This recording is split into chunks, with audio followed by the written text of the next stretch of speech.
నమస్తే, welcome to social post. నేను మీ మాధురి. ఈ రోజు మనతో పాటు ఉన్నారు mutual fund distributor wealthy Chakradhar గారు. నమస్తే సార్. నమస్తే అండి. సార్, సిప్ వేసేటప్పుడు మీ ఫండ్స్ ని ఒకే దాంట్లో కాకుండా డైవర్సిఫై చేసి ఆ సిప్ ని వేసినట్లయితే మీకు ఒక ఫండ్ మీకు బాగా యాక్ట్ చేయకపోయినా రెండో ఫండ్ మీద మీరు నెక్స్ట్ వేరే వేరే ఫండ్స్ మీద మీరు లాభం తీసుకోవచ్చు అని చెప్తూ ఉంటారు. ఒక 5,000 ఉన్నాయంటే 5 ఫండ్స్ ని కొనండి ఇలా అంటూ ఉంటారు. ఇది ఎంతవరకు కరెక్ట్? అసలు సిప్ వేసే ప్రొసీజర్ ఏంటి? ఎన్ని ఫండ్స్ కొంటే మనకి బంచుతుంటుంది? అది కూడా ఎలాంటి ప్రొసీజర్? ఒక 5,000 ఉన్నాయనుకోండి, ఆ 5,000ని ఎలా మనం పెట్టాలంటారు? ఇది మంచి క్వశ్చన్ అండి. యాక్చువల్ గా రీసెంట్ గా నా దగ్గర క్లయింట్ వచ్చారు, బాపట్ల నుంచి వచ్చారు. ఆయన పాపం ఆయన పట్టుకొచ్చారు, ఆయన పోర్ట్ఫోలియో పట్టుకొచ్చారు. సార్, నా ఎప్పటి నుంచి ఎస్ఐపి చేస్తున్నాను 3 years నుంచి, నా దగ్గర ఫండ్స్ చూడండి, ఇందులో నేను కరెక్ట్ చేసుకోవాలా, ఏమైనా ఫండ్స్ మార్చాలా, కంటిన్యూ చేయమంటారా అన్నాడు. సార్ చూసాను, తీసుకోలో 13 ఫండ్స్ ఉన్నాయి. అందులో లార్జ్ క్యాప్ ఉంది, మిడ్ క్యాప్ ఉంది, స్మాల్ క్యాప్ ఉంది, మల్టీ క్యాప్ ఉంది, తర్వాత మల్టీ అసెట్ ఫండ్ అదే పెట్టారు, బ్యాలెన్స్ అడ్వాంటేజ్ ఫండ్ అదే పెట్టారు, హైబ్రిడ్ ఫండ్ అది పెట్టారు, తర్వాత గోల్డ్ ఫండ్ ఒకటి పెట్టారు, తర్వాత ఇండెక్స్ ఫండ్ ఒకటి పెట్టారు. ఇండెక్స్ 3 ఉన్నాయి. అంటే మొత్తం మ్యూచువల్ ఫండ్స్ లో ఎన్ని ఫండ్స్ ఉన్నాయో అన్ని ఫండ్స్ 1,000 చొప్పున 13 ఫండ్స్ లో 13 స్టాక్ పెట్టారు. సో అలా చూస్తే లాభం ఉండదండి.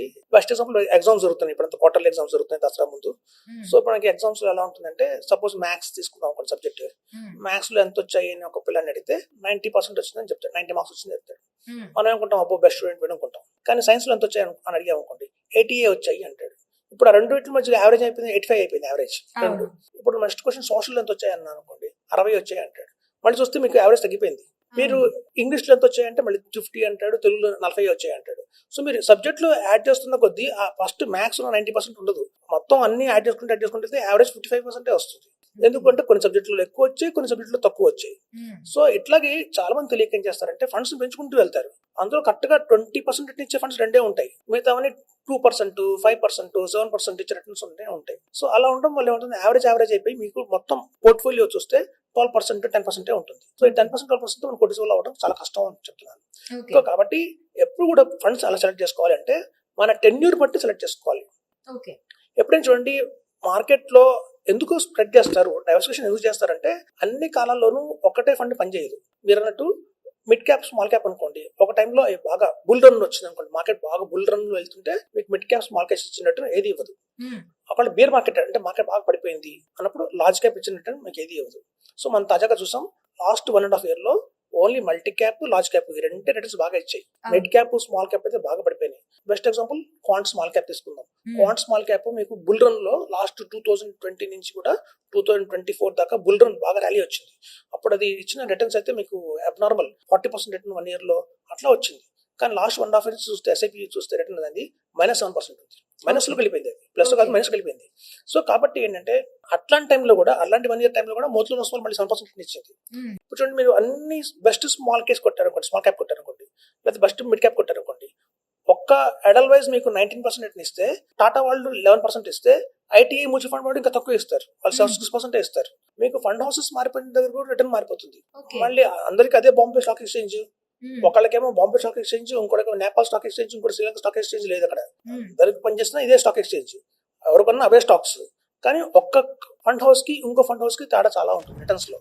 వాళ్ళు 13% రిటర్న్ ఇస్తే ఇంకోటి 6% రిటర్న్ ఇస్తారు. ఎందుకు అంటే వాళ్ళు అప్లై చేసే స్ట్రాటజీ బట్టి ఉంటుంది. కొంతమంది top to bottom strategy follow అవుతారు, కొంతమంది bottom to strategy top strategy follow అవుతారు, కొంతమంది కోర్ అండ్ సాటిలైట్ స్ట్రాటజీ ఉంటుంది. అలా రకరకాల స్ట్రాటజీస్ ఉంటాయి. సో వాళ్ళు అప్లై చేసిన స్ట్రాటజీ ఆ టైంకి మార్కెట్ లో వర్కౌట్ అయితేనే మనకు రిటర్న్ వస్తుంది, లేదా రిటర్న్ రాదు. అందుకు మనం ఏం చేస్తామంటే ఆ గొడవ అంతా ఎందుకని చెప్పి అందరి దగ్గర మనం అక్కడ 2,000 rupees SIP large cap, 2,000 SIP మనకు mid cap, 2,000 small cap, multi cap అలా పెట్టుకుంటూ వెళ్తాం. సో దీనివల్ల డైవర్సిఫికేషన్ అయిన వల్ల లాభం కూడా ఉంది. ఒక టైంలో ఒకటి ఇచ్చినప్పుడు ఏం అవుతుంది, ఇంకో టైం తక్కువ రిటర్న్ ఇస్తాడు. మళ్ళీ మార్కెట్ పెరిగినప్పుడు ఏడు పని చేస్తాడు, మళ్ళీ వాడు తగ్గిపోతాడు. ఎప్పుడైనా దెబ్బ తగిలింది మనకి. సో కాబట్టి ఏంటంటే అలా కాకుండా, డైవర్సిఫికేషన్ అంటే అలా కాకుండా కేవలం కంపెనీస్ మార్చండి.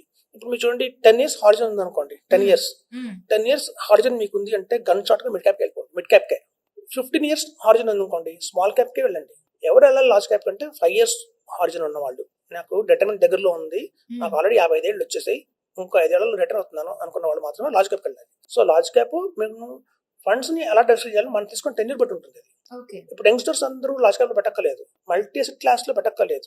ఇక్కడ రెండు ఉంటాయండి, వెల్త్ అక్యుములేషన్ పార్ట్ అంటారు, వెల్త్ ప్రిజర్వేషన్ పార్ట్ అంటారు. ఇది చాలా మంది తెలియదు, ఇది మిస్ అవుతున్నారు అందరూ.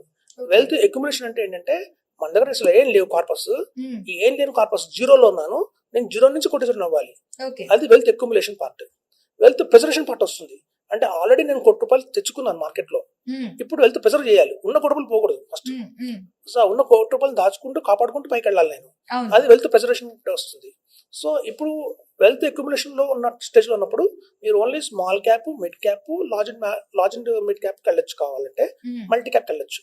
ఈ నాలెడ్జ్ మీద మీరు కాన్సన్ట్రేషన్ చేయాలి. వెల్త్ అక్యుములేషన్ అయిపోయింది, మనకు బాగా వెల్త్ క్రియేట్ అయిపోయింది, ఆల్రెడీ ఎప్పటి నుంచి సేపు చేసుకుంటూ వస్తున్నాను 20 years నుంచి, ఇప్పటికి నాకు దగ్గర 2 crores 3 crores వాల్యూ ఉందనుకోండి, అప్పుడు వెల్త్ ప్రిజర్వేషన్ అంటారు దాన్ని. అప్పుడు multi asset fund, hybrid funds వెళ్ళాలి. ఈ చిన్నపిల్లలు కూడా హైబ్రిడ్ ఫండ్స్ మొదలు పెడుతున్నారు, అలా చేయకూడదు. సో మనకి ఎట్లాంటి కేటగిరీలో ఉన్నామో ఆలోచించుకొని మనం నిర్ణయం తీసుకోవాలి. లాంగ్ టెన్యూర్ ఉంటే మాత్రం మిడ్ క్యాప్, స్మాల్ క్యాప్, తక్కువ షార్ట్ టర్మ్ ఉంటే 7 years 5 years ఉంటే మాత్రం మనం లార్జ్ క్యాప్కి వెళ్ళాలి, అలా తీసుకోవాలి. సో మనం ఏం చెప్తామంటే ఇందాక మనం మ్యాథ్స్ అనుకున్నట్టు 90% వచ్చినాయి కదా, ఇప్పుడు మనం అన్ని సబ్జెక్ట్స్ యాడ్ చేయడం వల్ల మీకు తగ్గిపోయింది. అదే మ్యాథ్స్ ని మీరు క్వార్టర్లీలో ఎంత వచ్చాయి అంటే 90 వచ్చాయి, హాఫర్లీలో ఎంత వచ్చాయి అంటే 95% వచ్చింది, యాన్యువల్లో 90 వచ్చింది అనుకోండి, అప్పుడు యావరేజ్ 90లోనే మీరు ఉన్నారు. సో అలాగే మీరు ఏంటంటే మిడ్ క్యాప్ ఎడల్వైజ్ నుంచి తీసుకోండి, మిడ్ క్యాప్ మోతిలాల్ ఒస్వాల్ నుంచి తీసుకోండి, ఇంకో మిడ్ క్యాప్ బయట నుంచి తీసుకోండి. మిడ్ క్యాపే కానీ కంపెనీ మార్చండి, ఎందుకంటే ఒక్కొక్క కంపెనీ స్ట్రాటజీ ఒక్కొక్కలా ఉంది. ఒక కంపెనీ 20% ఇస్తే ఒక కంపెనీ అదే టైంలో 50% ఇస్తుంది అనమాట. సో మిడ్ క్యాప్ లోనే ఉండండి. మీరు కనుక 10 years హారిజన్ ఉంది అంటే మాత్రం 15 years ఆ పైన ఉంది అంటే హారిజన్ మనకి స్మాల్ క్యాప్ వెళ్ళిపోవచ్చు. సో అలాగే మీరు 3-4 స్మాల్ క్యాప్స్ తీసుకోవచ్చు. ఎప్పుడైనా కాంబినేషన్ 5 లో 3 మిడ్ క్యాప్ 2 స్మాల్ క్యాప్ అలా కనుక పెట్టుకొని వెళ్తే మీకు రిటర్న్స్ బ్రహ్మాండంగా వస్తాయి. 2 మిడ్ క్యాప్ 2 స్మాల్ క్యాప్ లేదా 3 మిడ్ క్యాప్ 2 స్మాల్ క్యాప్ అట్లా.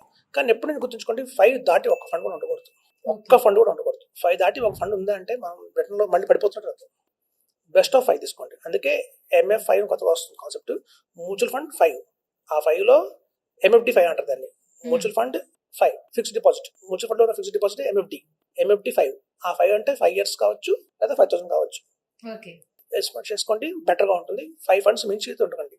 అంటే బెస్ట్ గా ఉండాలి అంటే ఎక్కువ ఫండ్స్ లో కాకుండా మినిమైజ్ ఫండ్స్ తో వెళ్తేనే అవి ఇచ్చే రిటర్న్స్ అనేవి చాలా ఎక్కువగా ఉంటాయంట. పంచపాండవులు 100 కౌరవులు అండి. పాండవులు 5 చాలు కదా, కౌరవులకు 100 మంది ఎందుకు? కాబట్టి ఇది గుర్తుంచుకోండి, 5 అంతే. మన 6 funds ఉండకూడదు మన దగ్గర. ఓకే సార్, థ్యాంక్ యూ అండి.